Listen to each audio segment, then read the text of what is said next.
So back with another video. This time we're going to talk about Dr. Nigel Clarke, Finance Minister in Jamaica. Now he's recently been appointed, I think it was a Deputy Managing Director, Deputy MD of IMF. And we're going to sort of discuss some of the pros and cons, if you like, and a lot of people's concerns and apprehension about, the appointment, as opposed to the looming general election in Jamaica.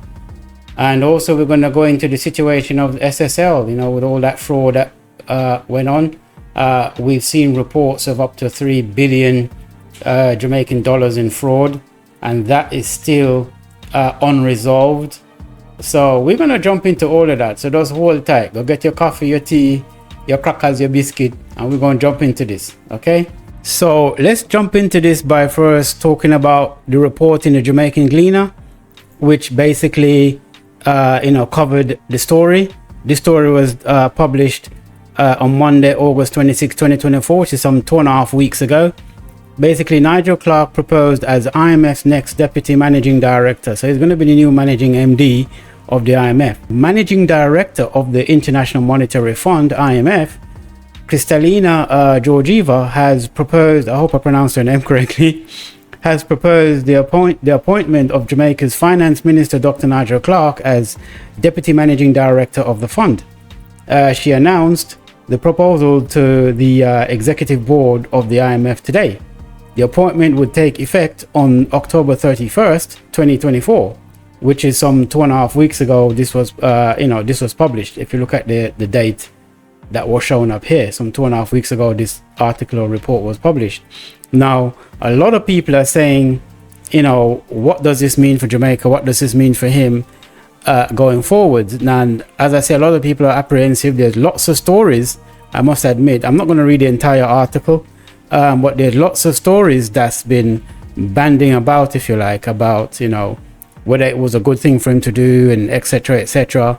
And I'm going to tackle some of the, I would say, pertinent questions that we need to sort of discuss going forwards, because the first question that comes to mind to me is this a coincidence? You know what I mean? Given the general election is looming in December, and he's going to go, a couple of months before the election to be kicked off. So he's leaving in October, and the elections is scheduled for, for December. Is this coincidence? I don't think so. If you remember, I actually did a video where I mentioned my belief back then, and he didn't say anything about it. This was all top secret amongst, I'm sure, amongst all the people that was in the know. Nobody told me, but I just picked up on the energy from what was going on, that Nigel Clarke was kind of fed up with the whole process of politics, and he was going to leave politics once he sort of try and get over the SSL situation with the fraud, which is still unresolved, by the way, because there's still some 3 billion unaccounted for funds, and they haven't resolved it yet, whether Usain Bolt got his money back. But then again, it's reported that Usain Bolt he lost 2 billion. And when we say billion, we're talking about Jamaican dollars here. So out of the 3 billion that is sort of gone missing from the SSL fraud situation, 2 billion of that money is Usain Bolt's money, and that's still unresolved, and we're going to get into that. So is this all a coincidence? I don't think so, because remember, as I said to you, my feelings was at the time that he was going to leave after he sort of sort out all this SSL situation. The situation hasn't sorted out, and yet still he's leaving. Now you have to remember that when these appointments take place, it's not a whim, it's not overnight. They don't just approach and say, oh, would you like to work for us? Yes. Okay. Can you start on Monday? Okay, no problem. That's not how it works. You understand me? Not even in regular jobs, that's not how it works. You have to give notice. If you have any pending situation that you need to wind down or wrap up, you wrap that up or wind that down first, and then you make the transition over to wherever you need to go to in that respect. So to me, what this begs is, why did he take this appointment? Well, I'm not surprised, because as I said to you, my suspicion was he was going to leave and he was going to pursue a career in somewhere else outside of politics, outside of Jamaican politics in that respect. And my God, was my inner voice right. I told you back then as well. And see, come full circle. How long was that video? Let's just pull that video up I did and let's just go through it. Because people probably thinking, he's just capping, bro. He's just trying to cap. No, let me pull that video up and let you listen to it. I'll show it to you. I did it some time ago, so just bear with me while I try and really find this video. Yeah, I think it's this one here. So let me just click on it. Amazing new revelation, uproar, blah, blah, blah. Let's just start it from here. The element of anger that maybe the political infrastructure in some way have left him open and exposed, if you like, for what he's facing right now. So my perception is once all this debacle is over and done and the investigations is concluded, and one way or the other they've come to some type of end, I wouldn't be surprised if Nigel Clarke actually says, that's it, I'm done with politics, I'm out of the JLP party, or I'm out of politics completely, I'm going to pursue career in a different direction. Because I can sense the frustration and anger in his voice, even though he didn't raise his voice, and he didn't, people don't have to raise their voice to show their anger. I'm a very good listener, and someone can speak with a very softly voice, but I can pick up in that softly spoken voice that person is extremely frustrated and extremely angry, but they have to contain themselves because they're in a professional setting. They represent a political party. All eyes around the world is on them, so he has to behave with a certain decorum. But I feel once all this is done and the dust is cleared, he's going to take his coat and he's going to go.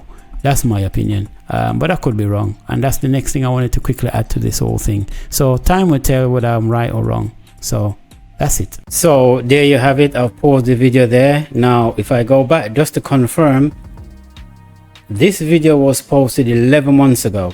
Okay, not many views, 152 views. Dismal, but that was 11 months ago. Yeah, and the title was Amazing New Revelation, Uproar over Nigel Clarke and SSL debacle takes a new turn. And this is because of all the frustration that been going on in that regard. So now when you fast forward to 2024 and you have headlines like Clarke explains why no recovery yet in 3 billion SSL fraud case. And I'm like, hold on a second. As you've just seen one of my videos I've done 11 months ago, I back then had the inclination that he was gonna leave politics or and go pursue his career somewhere else. I mean, I must admit, he's very highly educated and very qualified, and he's a good expertise in the field of finance and mathematics and that sort of stuff. So I'm like, okay, why would a gentleman or a guy of that caliber be a politician? That is like dumbing you down. That's like hindering you. That's like running with a tire tied to the back of you and you're dragging the tire behind you. Politics is not for the brightest people, unfortunately. That should be the case, but you tend to find the people that goes into politics tends to be not the brightest bulbs in the room. They tend to be people who are more self-centered, egotistic, and corrupted, to be honest. And that's just the gist of it. That doesn't mean they're not educated. It just means their corrupted mindset always gets in the way of intelligence and patriotism and so on and so forth, and doing what's right for the countries as opposed to what's right for their own pockets and their friends and their families.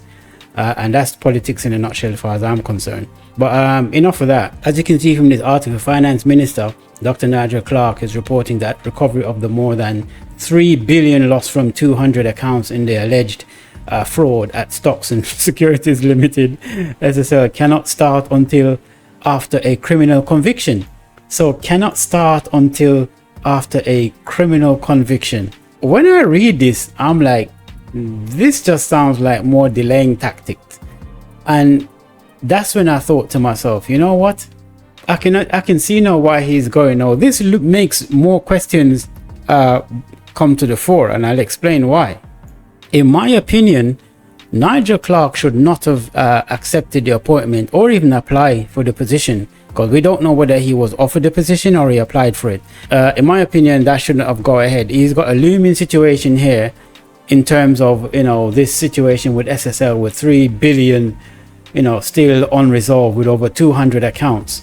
And he himself, well, according to report, this is by the Gleaner, it's not my words, okay, where they've reported that nothing can start, no criminal conviction can start until someone is convicted, so to speak. So, and I'm like, this is just typical of politicians, man.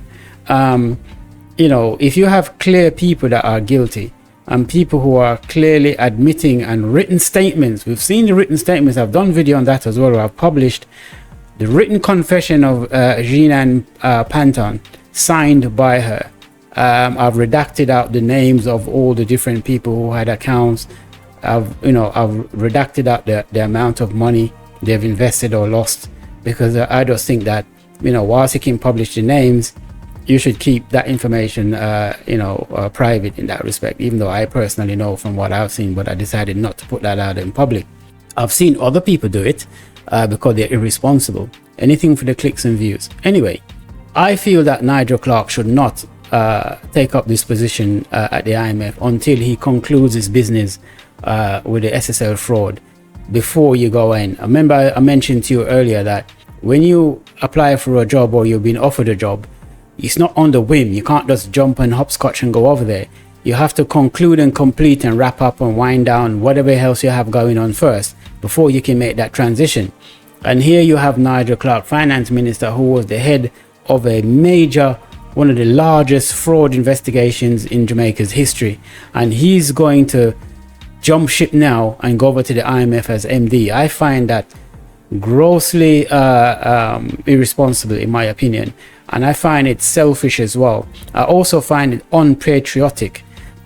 This is just my opinion, by the way, because if you were patriotic, you will do whatever you can do. You would make sure your presence is there. There's nothing more than you standing in as the captain of the ship, the finance minister, heading up the investigation. Of course, he employed and brought in the necessary people and other experts in terms of how you do the investigation. That's fine, but you should still be the person that's heading up everything and just making sure everything runs smoothly and justice is done, that, you know, all the victims of the SSL saga, all of them got their money back, or at least the money is recovered, and some type of compensation system is, you know, outlined for them to get at least some of their money back. I mean, I don't expect them to get all their money back, because with all the financial regulatory systems around the world, including the UK, whatever amount of money you invest in any company or bank, whether it's retail, commercial or otherwise, there's no guarantee you're going to get all your money back. Some of them will guarantee you 100% up to a certain amount,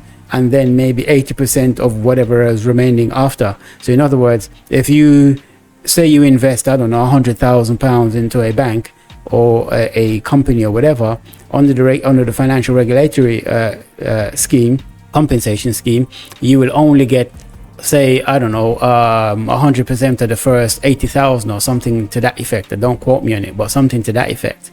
They change it from time to time.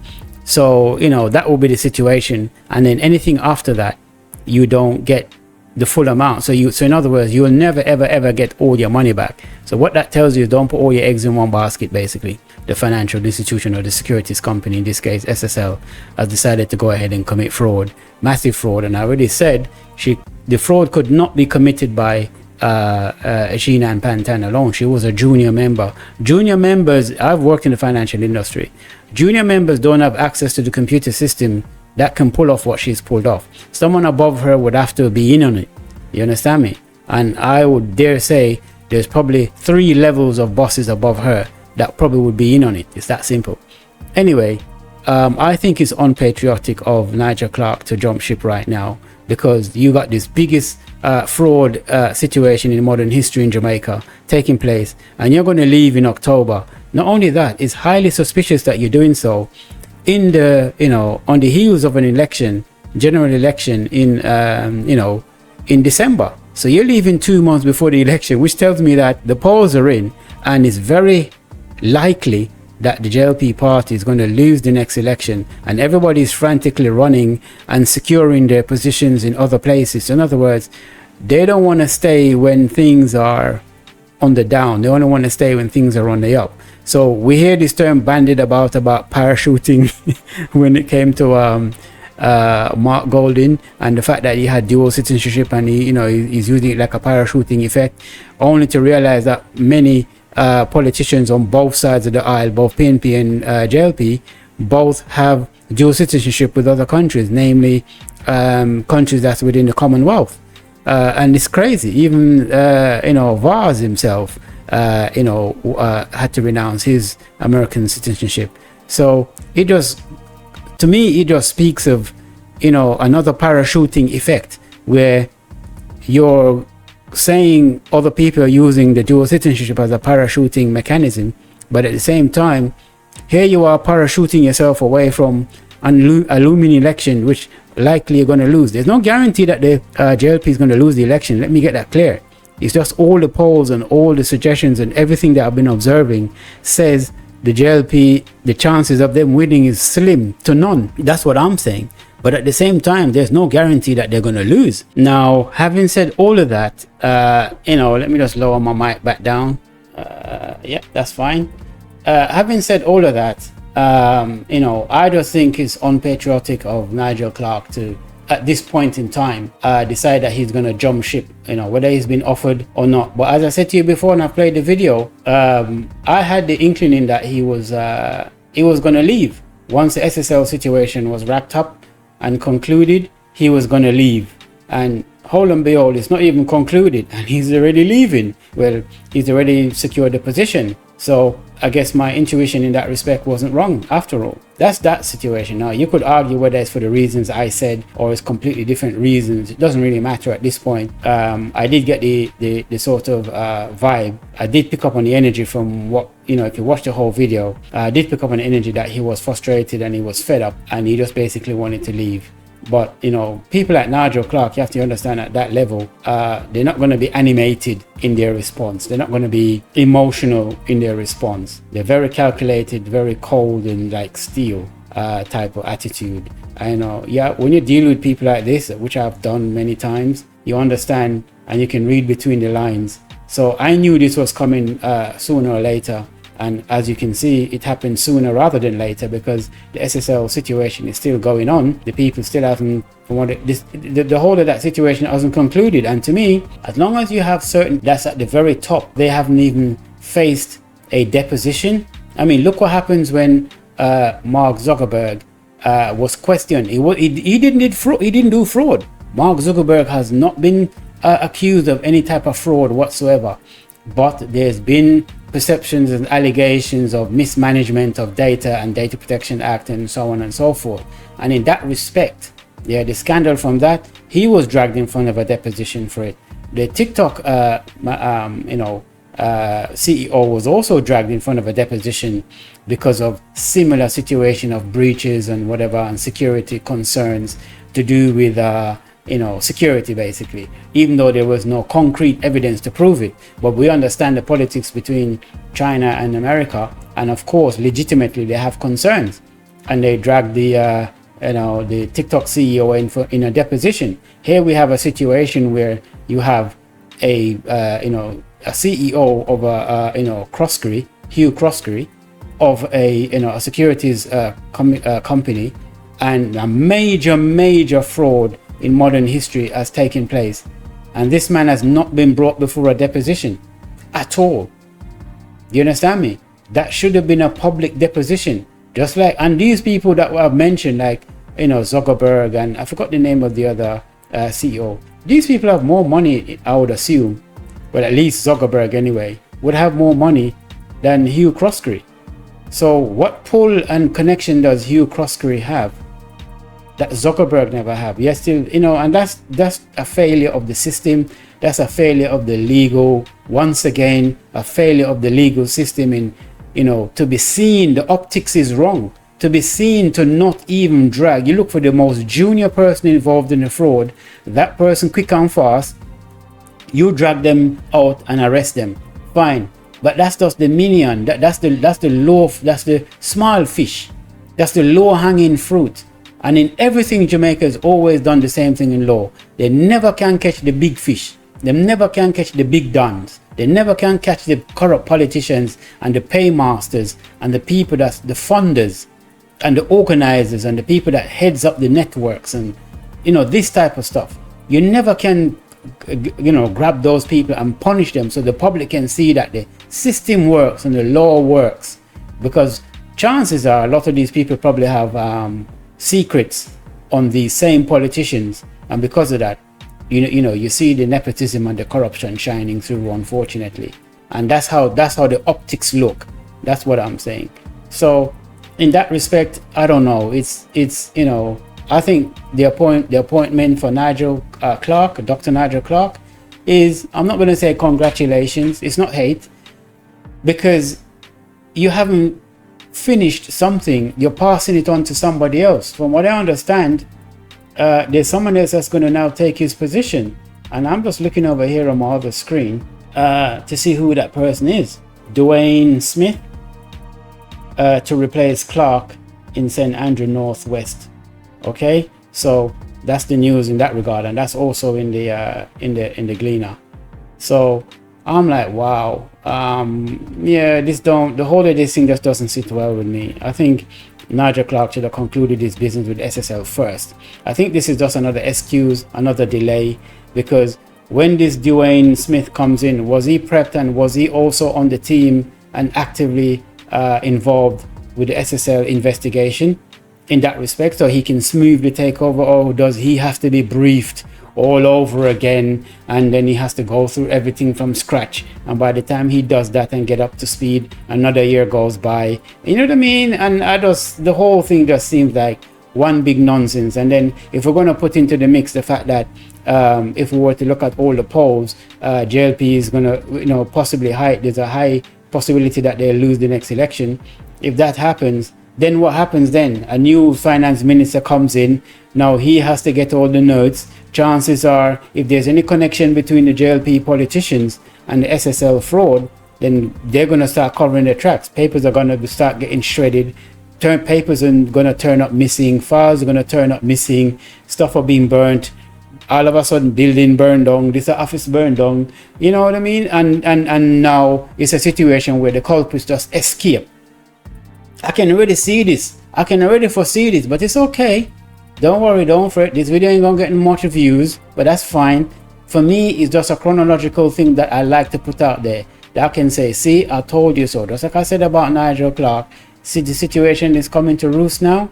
So that's just my opinion on this. The other thing I want to look on is the real question a lot of people are asking is, what does this spell for Jamaica and Jamaica's economy? Now, looking up onto my other screen, because I've got these three massive screens in front of me, I would say, the IMF doesn't have a good perception in internationally.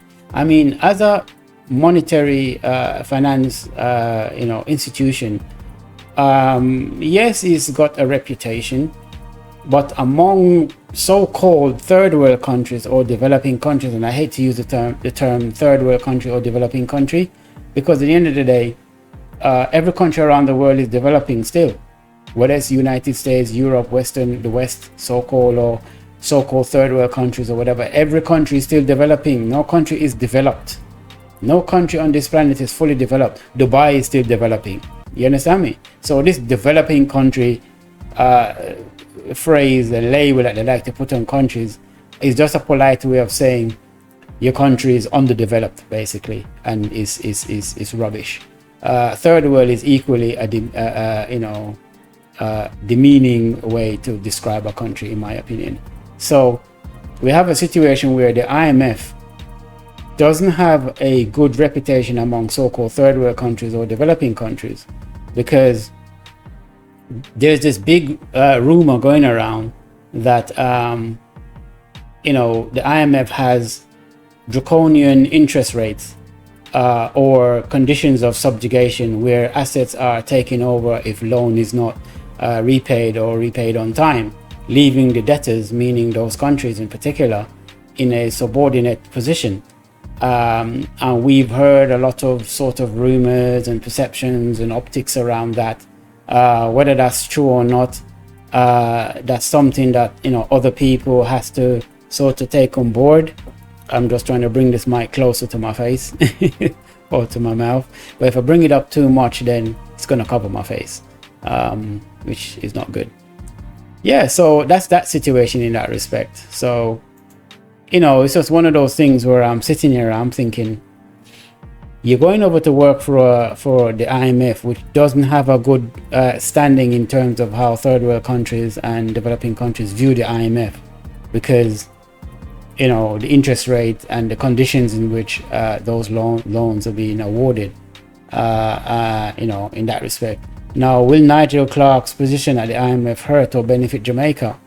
A lot of people put politics into it and say, because he's, you know, exiting from politics, or should I say from the Jamaican politics, actively on the front line, and he's going over to assume his new position as, you know, deputy managing director over at the IMF, you know, he might be able to, you know, put in a few words and use some type of influence, you know, regardless of how limited, to benefit the JLP party. So in other words, what people are saying is, let's say JLP party wins the next election, yeah, then chances are, if Jamaica wanted to go and borrow money from the IMF, they have a man inside the IMF as MD, so that would look favorably upon them.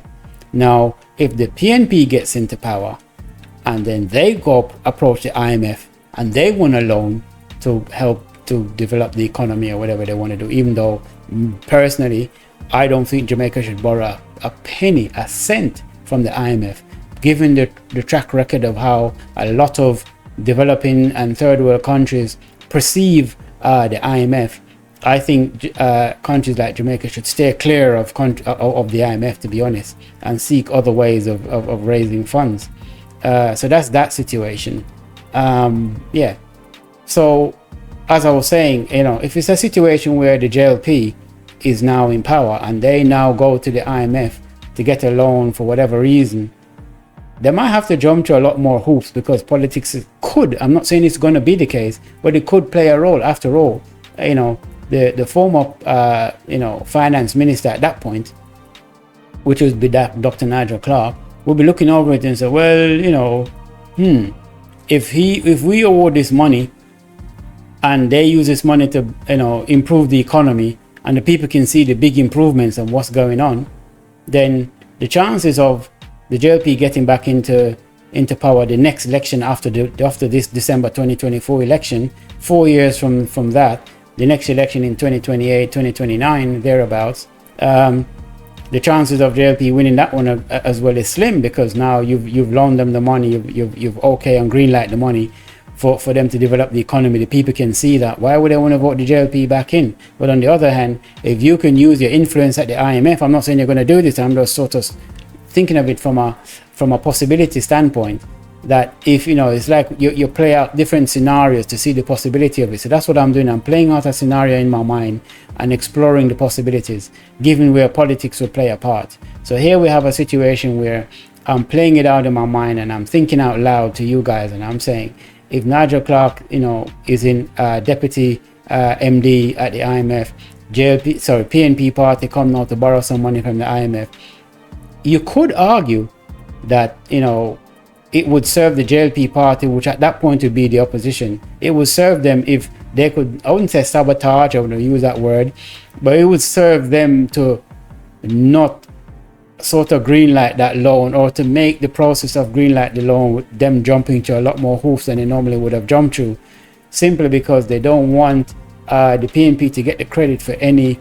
improvement in the economy from the money that they've borrowed from the IMF in that regard. Because that's typically the reasons why countries borrow money, isn't it? To improve their economy and improve the overall structure and whatever of their country. So in that respect, why would Nigel Clarke want that to happen, which would potentially put the JLP further and further back in the opposition? Because as long as the people can see the changes and the improvements and stuff being implemented, they're going to be like, well, yeah man, you know, Mark Golding and him team I do good, him I go on good. So why are we going to vote back the other one who had a bad record or whatever?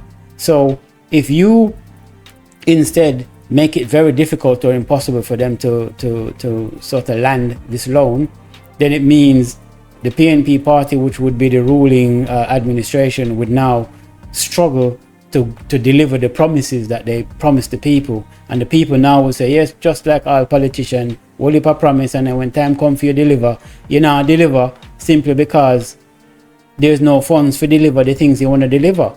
And if we don't even know what the budget is going to be like when if and when the PNP get into power, they might inherit, as in many cases around the world, when one political party is leaving, they leave the opposition that's now coming into power.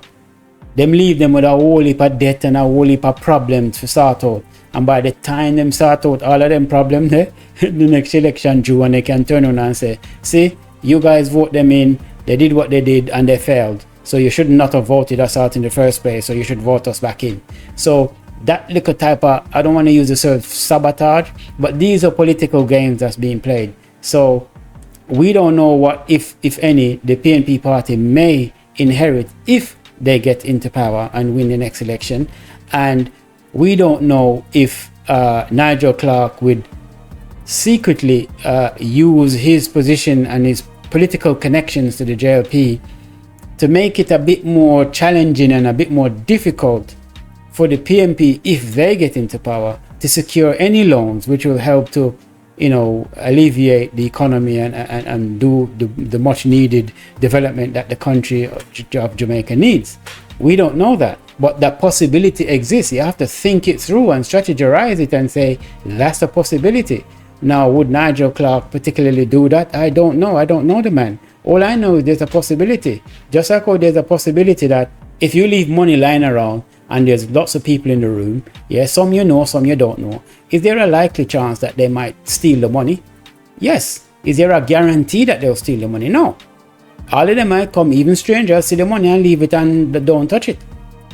But you're gonna weigh out the possibility in your head. And because you weigh that possibility out in your head, you're not gonna leave the money out exposed. And that's all I'm arguing. That's the point I'm trying to get across. So I'm not here sitting up trying to say, oh, this is what Nigel Clarke is gonna do and this is what's gonna happen. I'm just saying these are the possibilities I'm exploring in my head.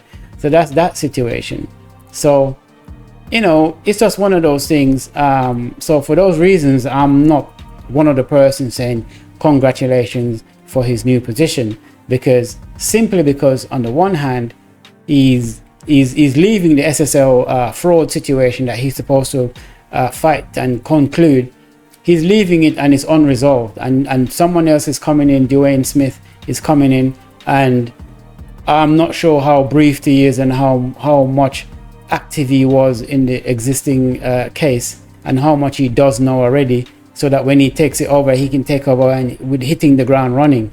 My personal opinion is he probably doesn't know as much as Nigel Clarke knows, but obviously he would have been aware of some of what's going on, especially if he knew beforehand that Nigel Clarke is going to be transferring over to the IMF, because those people, the public is the last to know, is what I'm saying. So this information now about Nigel Clarke going over to the IMF would have known months ago. Nigel Clarke would have known months ago, and his political party, they would have known months ago, and possibly the opposition, which is in this case the PNP, they probably knew weeks ago. I don't know. So the last person to ever know this information is us, the public.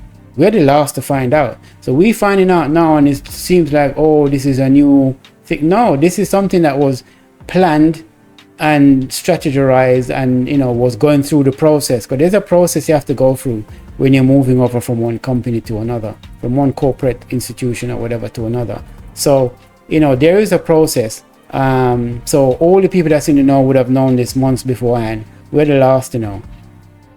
But as I said, you know, he's leaving and taking up a new appointment with the SSL fraud situation still unresolved. And I just think, if you were patriotic and you love your country and you love your countrymen, you would have seen this through to the end. This just looks to me like another political chess game where when the new person takes over, which is Dwayne Smith, more time is going to be wasted for him to get up to speed.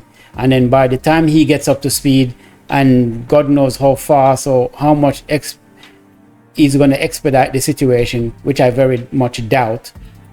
He's just going to move at the same pace Nigel is going to move at, possibly less, slower. And then by that time, the election is due in a few months' time from now. So, you know, and if by all the analytics, if the JLP lose the next election, then they can put their hands up and say, well, it's out of our hands now. It's in the hands of the new incoming political government to take it up and pursue it. And as I said to you before, they're going to have to share all that information over again with the PNP if they win, with their finance minister. They're going to have to come up to speed. How efficient will the JLP be to pass over all the necessary papers and documents and details of everything to the new incoming government so they can hit the ground running? Or are they going to drag their heels? Are papers going to go missing? Stuff are being shredded. All of a sudden, that little place are burned down and this happened and that happened, and therefore it just makes things. And then before you know it, you know, the politicians say, well, it's not my hands. And if the PNP doesn't manage to give a proper conviction of, which I suspect, this is my opinion, I'm not going to call no name, but in my opinion, I have 3 people clearly, in my opinion, from SSL that's guilty of this and must have known about it, okay? But I'm not going to call their names, okay? But that's just my opinion. I don't have proof of it, but it's my opinion. There's at least 3 people at SSL which would have known categorically about this fraud. And me not see none of them get put in front of a deposition. Me not see none of them get questioned. Me not see none of them get arrested and out on bail. Me not see none of that take place. And me like, wow, these people are that powerful. The government afraid of them so much. What's going on here? The optics of this not look right in front of the public. But anyway, that's just my opinion. And as I say, I'm not going to call on name and put myself in a situation. So I'm going to just leave my opinion on the names that's on my head, keep it in my head. That's what I'm saying. But having said that, you know, certain people I do feel, I can say, even though I in my opinion, there's certain people that I think is guilty, and I'm not going to name them, but I can say that I feel that at least, the very least, the CEO of SSL should be in front of a deposition. That doesn't mean he's guilty. Doesn't mean he's guilty. Doesn't mean he committed any fraud or he did anything wrong. It just means him being the CEO of the company, he has to answer because he's the captain of the ship. Okay? When anything goes wrong with that plane, whether it's the air hostess or another passenger fault, at the pilot or the person who them want to hear from why the plane got down. If it's a ship, or the captain. You understand me? And end of the day, whether the captain physically did something or not, he has to step up and take responsibility because it's his ship, his plane. Okay? And that's all I'm saying. But it doesn't necessarily mean the captain or the pilot, or in this case, the CEO, which is Hugh Croskery. Doesn't mean he's guilty of anything. You understand me? But what it does mean is he should at least be faced in front of a public deposition to answer some serious questions about a company that he's headed up. And his senior executive members surely should also be faced that same public deposition, which doesn't happen, which I find very highly and irregular.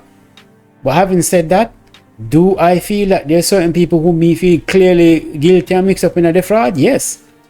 Do you care to share those names? No. No, I'm not. I don't need the views that badly. You know, no, I'm not. So that's what I mean. So to me, when Nigel Clarke is vacating this in October with a lot of unanswered questions, I've already played out the entire scenario in my head. Okay? And I already see the conclusion of this. Nobody now go to jail. The only person that's going to get any sort of conviction is Jean. She probably can cut a little deal because she can call some name. So then probably cut a deal with her and she get a little 5 years or whatever. I don't know how many years she get. So with time spent, they're going to cut out some of that because time spent. So all this time, they drag this out and she's under house arrest or behind bars. I don't know her situation. She had her own Oscar award winning performance that she was doing with a wheelchair and all of that. That doesn't mean that she doesn't physically have something wrong with her. I'm not saying that, but the whole situation does come across like a very good Oscar award-winning performance, you know, but it is what it is. So it's just unfortunate that she's the only one that get caught up in all of this, and other people that's involved clearly are going to get away scot-free. And that's exactly what's going to happen, because by the time the next people come in, this thing is going to be swept under the carpet, brother. And even if Mark Golding and all the new finance minister, whosoever else back then, if the PNP wins, got the passion and the zeal, and they have the teeth and say we're gonna go after these people high and low, even if them run away, we get extradition treaty with all the countries that's got extradition treaty to find these people, extradite them back to Jamaica to face charges, okay, and face trial in front of their peers, which is the right way to do it.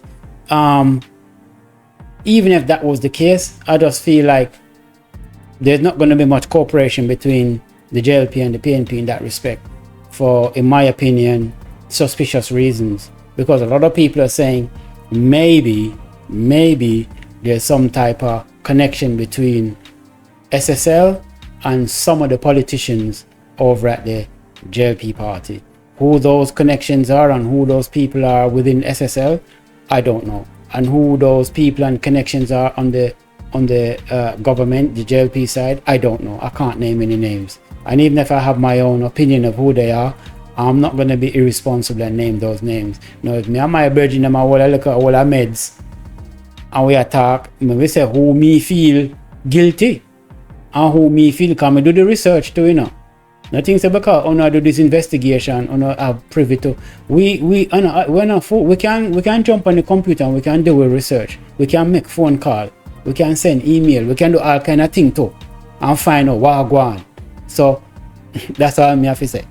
So with that said, yeah, Nigel Clarke is moving, and you know, it's just unfortunate that he's going without concluding his business with SSL, and the fact that there's a looming election and them a jump ship before the election even call. That's another optics when I look good. So in other words, you know, like when you lift up a stone and you see all of the insect them are under the stone are scatter in all direction, that's what this look like to me. Somebody lift up the stone and expose all the different insect them are underneath them in the dark. And now you lift up the stone and bright light hit the wall of them. Everybody are scattering in all direction and run for the hills. And whatever it is them did have planned. So everybody have them parachute and them a jump on it. Some of them people are probably don't apply for them, or go through the process of applying back for them citizenship, so that if the election is not in their favor, they must stay and still be active in our politics. But if things kind of look bleaky, them can jump ship and them can leave the country and come back to Britain or go to America or wherever they want, go to Canada or whatever. All that is all, bet your bottom dollar all of this go on. And even though them going to become the diaspora now with a whole heap of money in their bank account, obviously, these same people will still be active and influential in Jamaican politics. And it's only when them see a situation where them can, you know, see a means for them coming back in power, you're going to see them then denounce again. But I hope Mark Golding, if he does come in and if he does get into power, that him clean up some of these rules and some of these republic laws for making Jamaica a republic. So with that said, I think I'm going to end this video here.